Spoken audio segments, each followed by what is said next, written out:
नमस्कार दोस्तों, welcome to my YouTube channel. आज आम्ही आपल्या रोवणीच्या शेवटच्या टप्प्यामध्ये आहोत।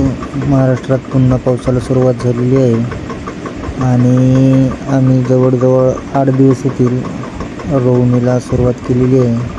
पावसामुळे 2-2 बांध्या 3-3 बांध्या जसे जमतील बोरने तसं आतापर्यंत आम्ही रोवणी करत होतो आणि आता काल पाऊस झाला त्या कारणानं उरलं सगळं शेत याच्यामध्ये आमची चिकलटी चाललेली आहे आणि ट्रॅक्टरने आम्ही आता चिखल बनवत आहोत। मित्रांनो, तुम्हाला या पद्धतीची सुकी गरमीमध्ये धानाची लागवड कशी करतात ते सर्व काही या अगोदरच्या व्हिडिओमध्ये तुम्हाला मी सांगितली होती आणि दाखवली पण होती।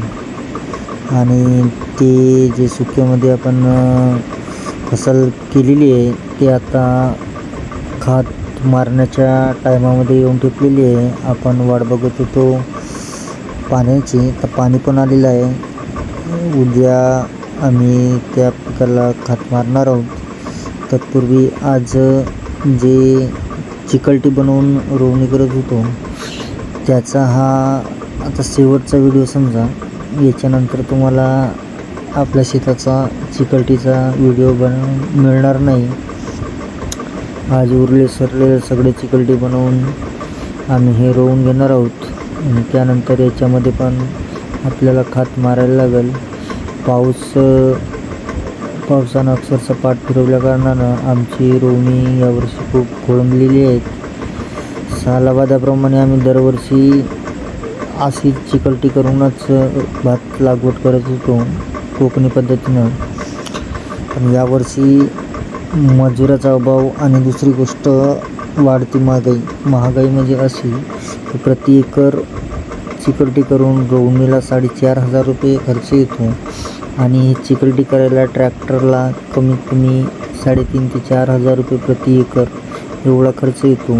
आणि गरमीमध्ये जर आपण भाताची लागवड केली तर जवळजवळ हा प्रति एकरी 8,000 ते 9,000 रुपयाचा खर्च आपल्याला कमी करता येतो आणि त्याचा आपल्याला मुनाफ्यात रूपांतर होतो।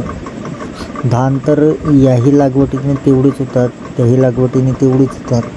फक्त विषय असा आहे की गरमीमध्ये जर लागवड केली तर आपल्याला तणनाशकाचा योग्य विल्हेवाट लावावा लागतो। एकतर तो मजुराने काढावा लागतो किंवा तणनाशकचा छिडकाव करून त्याला पूर्ववत करावा लागतो।